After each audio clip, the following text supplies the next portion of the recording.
Okay, so in this video we will be designing a normal simple calculator app which will perform operations like addition, subtraction, multiplication and division.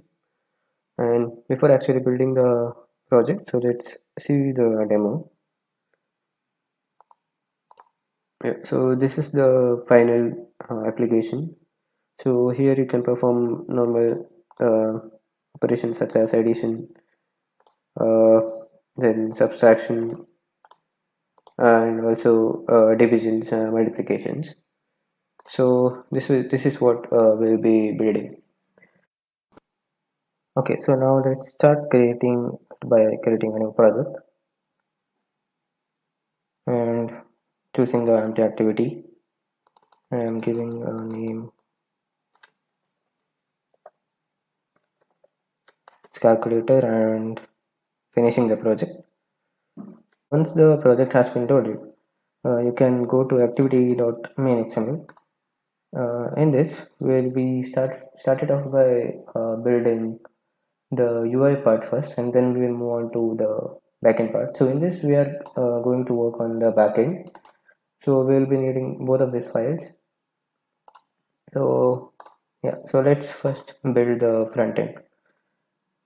Okay, so you need the design something like you need to design something like this. So here, as you can see, there are many buttons and there is one text view which will hold the result and a simple heading. So we'll start doing that. So first let me just clear this.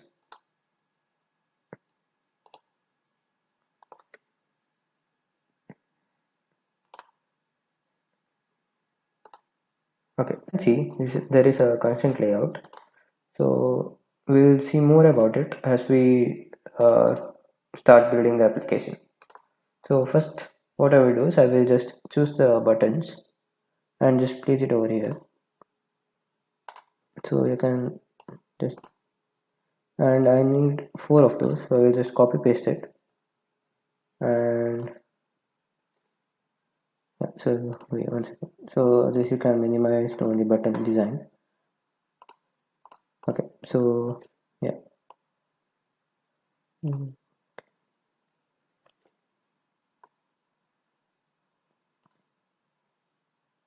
Okay, so I have taken these 4 buttons over here, and let me just make a little space between them.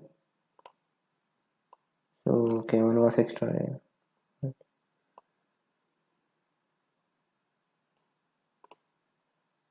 Okay, so these are the 4 buttons. So now what you can do is, so like in order to be in a straight line, just select everything and just right click, and then here you can see something called as chains. In that you choose create horizontal chain. So what it will do, so basically it will create a chain between them. So like all these things are grouped together, so they will be attached together like this. So similarly I have to create other buttons also. So I have added this many buttons. Next we will be adding the text view. We will be adding a text view. So go to text, and here you can see plain text. Just place it over here. So this is where you can see the results of the calculation which you make, and then just a normal text field we will add it over here. So it will act as a heading, like it will give the display name like calculator and all this. Okay, so this is the normal layout which we have built. So now let's just see what construct layout means. So I have now installed the app in my phone as it is. So if you now see the app, see it looks something like this. It's like all the buttons are arranged at one place only, even though the layout design which you have created is like this. When you run the app, it looks something like this. This is because you have not specified any constraints.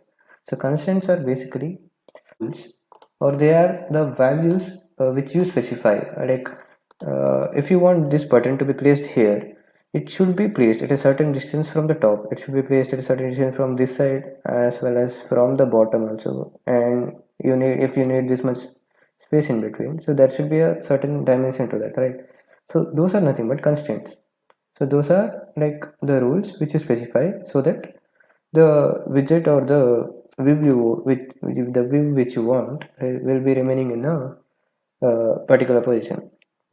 Now to do that, what you can do is just click on this button, and here you can go to, now to add the constraints, what you can do is, so you can start from bottom to top. So here you can just click on this bottom and this thing button, and here you can go to something called layouts, and here if you see there is a widget, and here you can see the warning, it's not horizontally constrained, not vertically constrained. That is, you have not added any constraint over here. So now you have to add some constraints.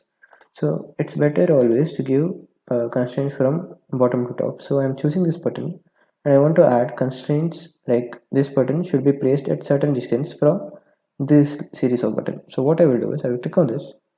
It will open this thing in the layout, and here I will press this plus mark which is on the top. So now you can see a arrow has been appeared. So if you want to see it clearly, you can go over here.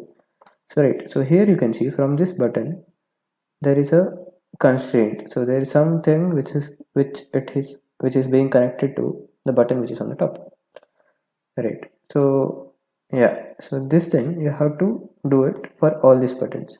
So choose this button, and also what you can do is, so this button, if you want to place it at this position only, it should be at certain distance from this side, and it should be at a certain distance from this side. So you just choose this button and click on this. So basically a constraint is added from here to here, and also click on this, then it will add a constraint from here to here, right? So now if you see, now if you run the app, to do with this button, so it basically goes there because there are some alignment mistakes over here. You want this constraint here, so what you need is you want it from this only. So you want this button to be placed with respect to this thing. So just what you can do is, so you can take this and you can just pull this arrow over here. When you do that, you can see there is top to the name top or top to the name bottom. So basically if I create this top to name bottom, so then it will automatically get connected to this. So it was basically, if you click on this, you can see its ID as name. So it was asking whether you want to connect to the bottom of this name or you want to connect it to the top of this name. So I have chosen the bottom, so I can just get it like this, right? So now all the constraints are in place. Next we will add constraint to this view also. So I will just place it over here. So I will just get it from this, and to the left I can just add like this, and to the side also I can add like this. Right, so for this what I can do is, again I can just place it over here, place it over here, and from the top also place it like that. Right, so yeah, so now I will try and run this app. Now you can see, so now you can see basically all the buttons are visible, but you can see all the buttons are visible, but they are not properly aligned. So we can do that. We will do it now. We will make the size of the button a little small, and we'll push this text view a little up so that you can see all the buttons and you can perform the operations. Okay, so right, let's just start making changes to these buttons. So now you want numbers to be placed on this button. So what you can do is you can just, okay, so you can just click on this button, and here you can see something called as ID. So now I want this button to be behaving as button 1, so I will give its ID as button 1. So you can just click right click, you can just refract, and then you can go to here, you can go to the declared attributes. In that you can see something called as text. So I want a number 1 to be appearing over there. So actually, so if you change it over there, you can see 1. So similarly you have to do this for all the things. For button 2 I will do it again too, and declared attributes, so here I can change it as, so you have to make it uh, make it with everything. After making the after adding this values of the buttons over there and just changing the element, so you can just see it looks something like this. So I know it's not properly aligned, so you can make it so now. Okay, so now when I click on this button, so nothing happens. So only we have completed the design part. So next we have to connect this button with the backend so that we can perform the operations using this calculator. So let's see that part. See, we have completed our design, but whenever we click on this button, nothing happens, right? So we have to connect this front end part with the back end part. So let's start building that. Okay, so now in order to do the backend, so you have to open this main activity Java. So it will be in the okay. So here you can see Java folder. So not this one generated. So the above which is blank. So this Java folder. So if you expand this Java folder, so you can see uh, there is something like example.calculator test and all those. So you will be not working with this. So this is basically for testing the apps. Now you will be working with the first folder, which is this one, and in that go to main activity and this file will be open. So let me clear it. Okay, so yeah, okay, so here you can see something like this code structure which is already built. So let's see what does it mean. Here you can see there is some pre-built code which we will be seeing. So in this there is a package. So package will basically contain all the files which are related to this project.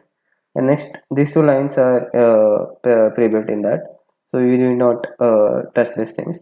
So we will be working with this class. So here there is a class called main activity, and it is extending a class called app compact activity. So if you click on this, then basically you can see the methods which are present in this app compact activity.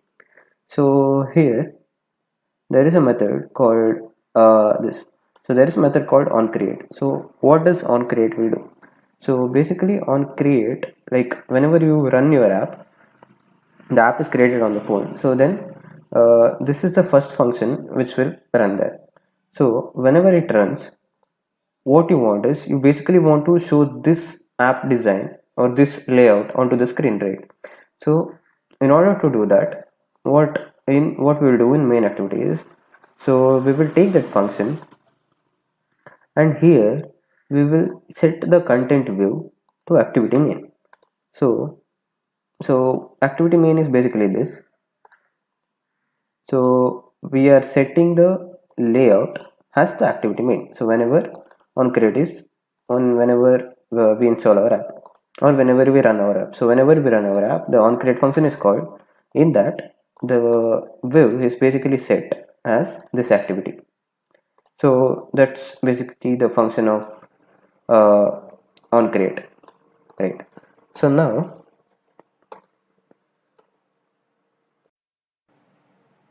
okay, so now let's create the functionality for this buttons. Since we want to use the button object, here we will start creating the objects which we want to work with. So now if I want to interact with this button, the first button, so what I will do is first I will create an object for that. So btn1 is basically the object for button 1, and it's of the type button, right? So here you can see something error. So like when you hover over that, you can see widget button, so you can just click on alt and then enter. So basically a class has been imported over here, so a button widget is imported. Okay, so similarly, so now we have basically created a button object. We have created an object which is of the type button. So similarly, we have this many buttons, right? To each of those buttons we need to create an object. So let's do that. So for button 2, I will be creating btn2. So we'll be doing that. So we have to do it for all the buttons. Now I have created objects for all these buttons. So next, there is one more thing which we will be interacting with.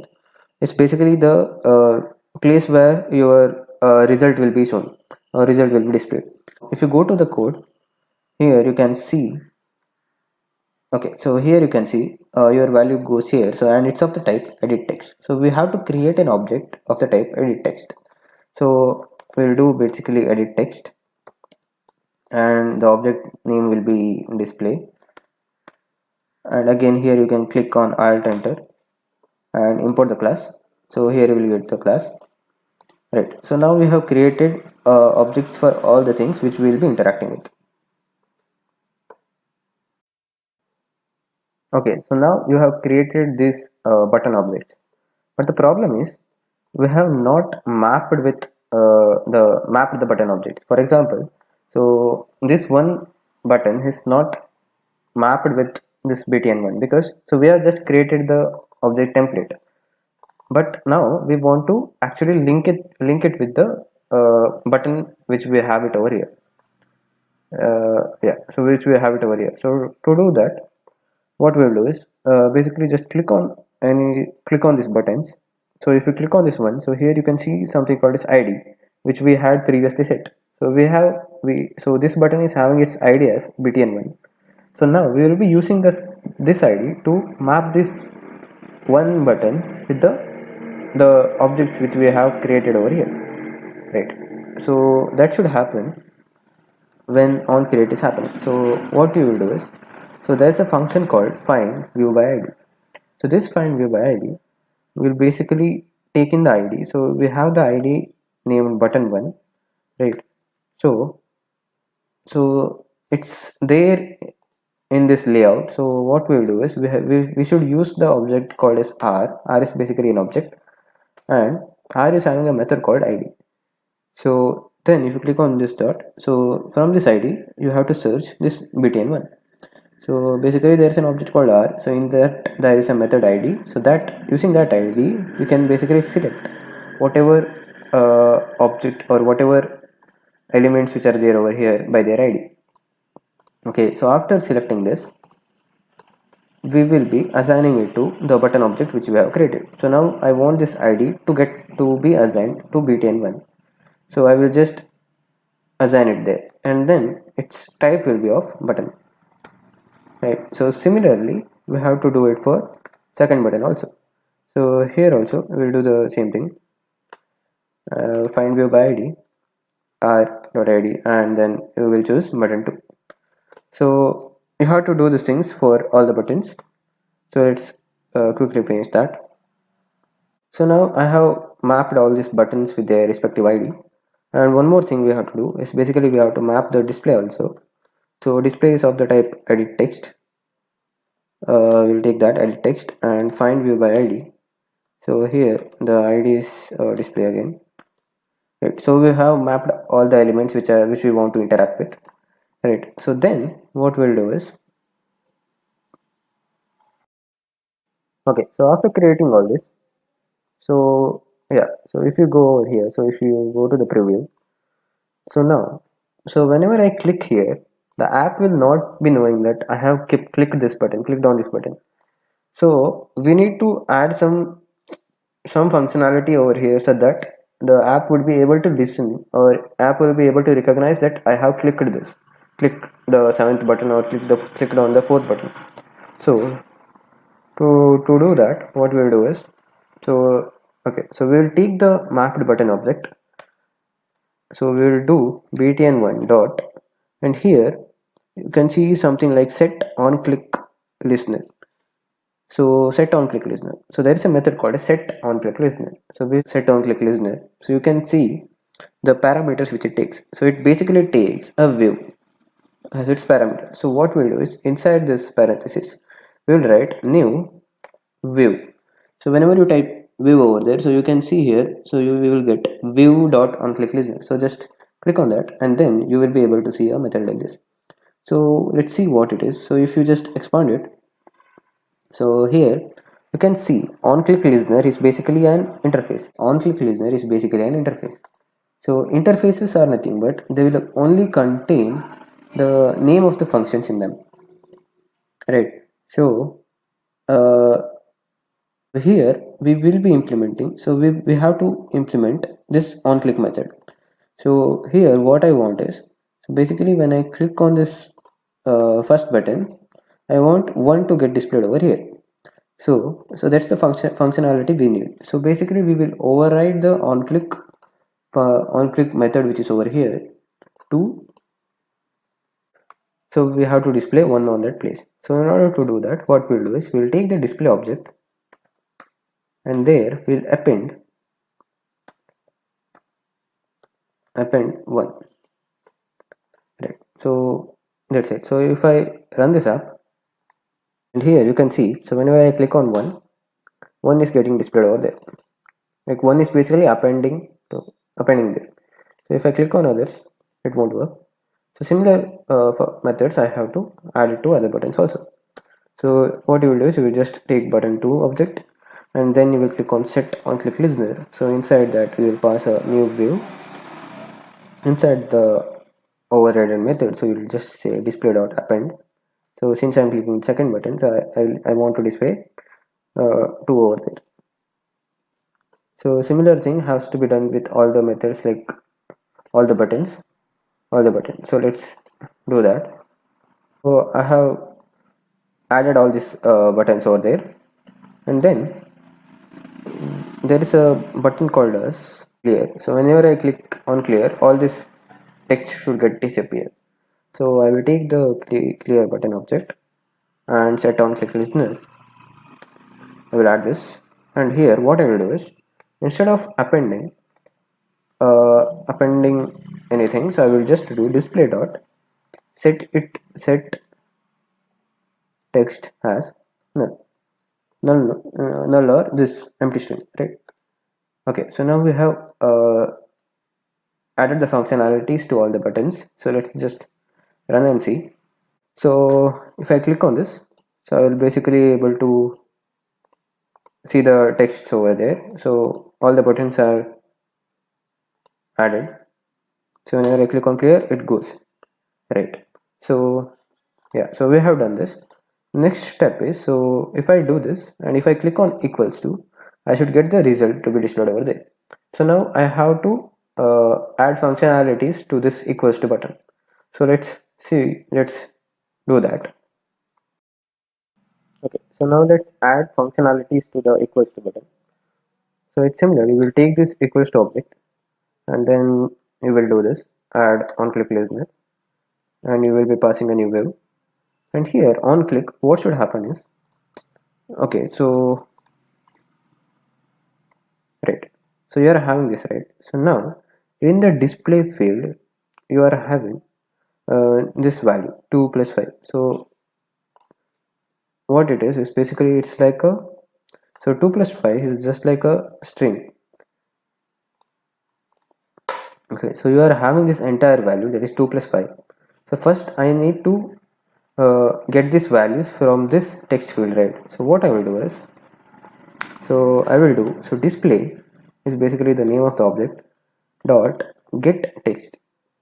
So from this what I will get, so I will basically get whatever elements which are there over here. So I am doing display dot get text, so I will get all the things which are basically present over here. So here there is just 2 plus and 5, right? So these three elements are there. So I will take that and I will store it in a new variable called as data. So okay, so there is some error to string, right? So after converting it to a string, so basically there is a, in this variable, so there will be whatever value which I have stored over here. We have to perform the operations according to the operands value. Like if there is plus, then it has to do addition. If there is minus, then it has to do subtraction. So in order to do that, what we will do is, so here you have got the data. So now consider data is having something like this. So 9 minus 7. So if there is this minus symbol, then it has to subtract, right? So we will see that condition now. So like, okay, so what you have to do is, you have to take the data, and here you have to see if it contains. So if it contains minus symbol, then you have to do the subtraction, right? So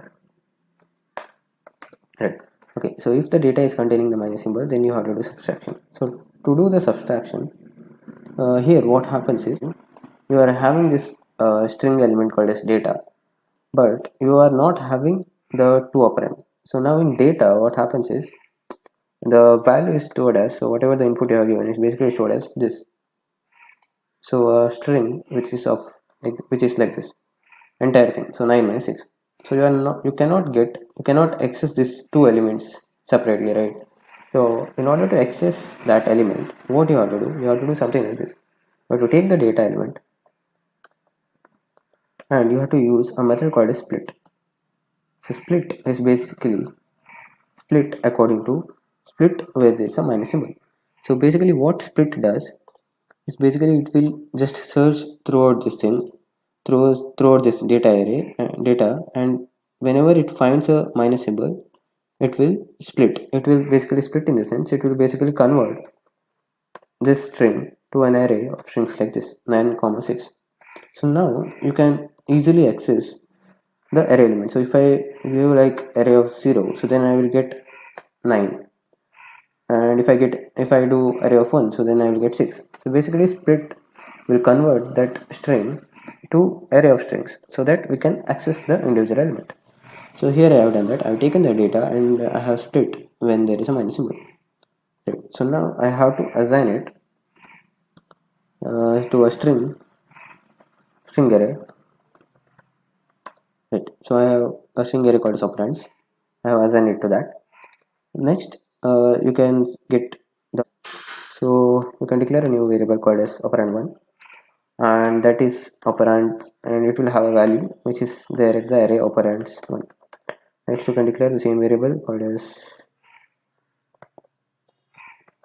operands of 1. So now you can see there is an error because this is of the type string and this is of the type double. So you have to convert this operands of 0 to double. So you can do it by, you can just take the double class. So in that there is a method called as pass double. So that will basically convert this string to a double object. Right. Right. So now you can just do the normal operation. So I will declare a variable called as res. So here I have to perform subtraction. So I will do operand 1 minus operand 2. So after that, after performing this operation, so I need to show the result here, right? I have to show the result on this tab. So to do that, you will just take the display object, and there you will just use set text to res. So but the problem is, so it only takes string, so this is double, so you have to convert now string to double. So to do that, sorry, you have to convert double to string. So to do that, you will take the string class. So in that there is a method called value of, so value of res. So now this res which is double is basically converted into string, right? So whenever I run this app, so let me just clear it. Okay, so if I run this app, so okay, so if I do 2 minus 4, so I should get minus 2, so it's proper, right? So yeah, so if I do 8 minus 6, I'm getting the values. So now, so similar things has to be done with all these operators. So let's quickly finish it. Here I have created this for the multiplication. So it basically sees whether that data is containing multiplication operator. So if it contains, then it will be splitting that data into this array, and I will perform the multiplication over here, and I will set the value here. So similarly with the division, and if I okay, so if you try to split the data according to region, so here you will get an error. So this is because here to do this, what you will do, okay, so here you have to do something like pattern dot code. So inside this code, you have to add this plus symbol. So now you can split the data according to this plus symbol. So next, okay, so you are just dividing that and you are performing the addition operation. Okay, so we have added all the functionalities. So let's see whether it will run or not. Let's just start. So by adding this two, okay, so you are getting the proper value, and if I want to subtract this, so I'm getting 0, and let me multiply and try. So I'm dividing it by 4. Okay, so like all the operations are working properly. So yeah, so we have built the calculator app. So other functionalities like, okay, so if you want to add some more functionalities, like whenever you try dividing it by 0, so you will get something like infinity. So instead of that, if you want to display some messages like here that is it's invalid, so you can do that by going inside this, and here you can see yeah, so you can write something like this toast, and here it will basically uh, display a small message. So for example, here it is invalid, so you can give something like divide by 0 is not possible, not possible, right. So this message will be displayed at the bottom, so whenever the operand 2 is a 0 operand. So now let's just run this app.